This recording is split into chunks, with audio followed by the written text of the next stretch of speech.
professeur Franck Kazadine Tita, docteur en sciences économiques, professeur à l'université officier de Mbujimayi et vice-doyen de la faculté des sciences. Journaliste, l'université a un triangle magique, donc la formation, la recherche et les services à la société. C'est comme ça que face à cette situation, en tant que chercheur, enseignant d'université, docteur en sciences économiques, je ne pouvais pas rester indifférent. Voilà pourquoi j'ai formulé ma recommandation sous forme d'une note technique que j'ai adressée au chef de l'État, vu la situation actuelle que traverse notre pays en matière de taux d'échange. Brièvement, la note comprend 6 grands points dont l'application prend du temps et beaucoup d'autres mesures d'accompagnement. Mais brièvement, nous avons proposé la première des choses, la dédollarisation de l'économie congolaise, c'est-à-dire l'interdiction de la fixation de prix en dollars et de l'utilisation des dollars comme une monnaie courante. Et deuxièmement, nous avons demandé la formalisation du marché d'échange, c'est-à-dire qu'on essaie de recenser, d'identifier les agents d'échange pour leur donner des macarons d'accréditation. Cela ne veut pas dire que nous allons entrer dans le régime d'échange fixe, mais ça sera toujours les flottants, mais simplement les agents d'échange doivent être accrédités et identifiés. Nous devons aussi, troisièmement, revenir à la politique de licence d'importation, c'est-à-dire les importateurs doivent importer, mais en collaboration avec des banques qui doivent faire le transfert de fonds à l'étranger, au lieu qu'ils puissent circuler avec des devises comme ils le font, et ça déstabilise la situation monétaire du pays. Il faut aussi un contrôle de mouvement des capitaux. Les opérations de grande envergure, la sortie, l'entrée des devises en dollars, il faudra vraiment veiller à cela. Et puis nous avons aussi demandé qu'il y ait les allègements fiscaux pour les importateurs afin qu'il y ait un effet sur le prix de ces produits-là que nous importons.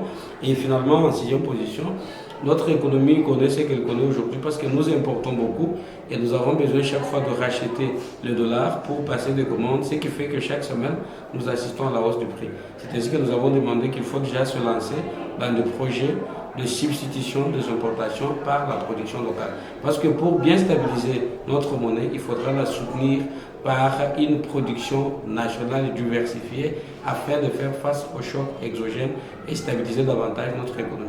Voilà. Donc, de tout commun de mortels, il faut comprendre, c'est que aujourd'hui, le problème que nous subissons, c'est parce que nous adorons les dollars, nous utilisons les dollars plus que le franc congolais. Et une monnaie, plus vous l'utilisez, elle a de la valeur, et celle que vous n'utilisez pas, elle n'a pas de la valeur. Donc, c'est la première pathologie que nous avons dans notre économie. Et au-delà de ça, le marché d'échange il est désorganisé. Nous avons la spéculation des cambistes. Ce sont eux qui sont à la base de ce que nous vivons aujourd'hui. Ils se réveillent, ils affichent. La fois passée, nous avons proposé qu'on n'affiche pas et ça avait produit des effets, que ce soit à Kinshasa ou ici. L'affichage du taux d'échange était un signal pour la spéculation. C'est-à-dire, un cambiste se réveille le matin puis il s'est dit voilà, aujourd'hui c'est 2800. Sans aucune base et on partait de spéculation. Donc ce sont ces choses-là. Et cette politique d'importation massive, nous importons tout. Et pour importer, nous achetons les dollars. Si on avait les vestes produites sur place, on dirait une veste c'est 5 000 francs. C'est fini, vous avez les 5 000, vous achetez. Mais quand il faut chercher les dollars pour commander à Istanbul, commander en Italie, voilà pourquoi nous sommes en train de patauger dans la boue et notre monnaie est en train de se déprécier. Globalement, c'est un peu ça. Donc, à l'époque de Mobutu, la monnaie était stabilisée parce qu'on produisait les pagnes sur place, on produisait les chaussures avec Bata, il y avait son Teski, il y avait des sociétés qui produisaient sur place et nous sommes allés jusqu'à une parité d'un franc, un zaïre, $1. Donc, ce qui peut soutenir la monnaie et la stabiliser, c'est la production. C'est l'amour de la monnaie locale par rapport à la monnaie étrangère, ce que j'appelle l'effet prestige. Nous avons du prestige envers le dollar que le franc congolais. Voilà, et professeur, concrètement, quelles sont les conséquences de cette situation sur le plan social? Les conséquences, elles sont désastreuses. Je vais relever une conséquence que tout le monde déjà connaît. Les parents sont payés en francs et ils sont confrontés à la structure dollarisée de prix.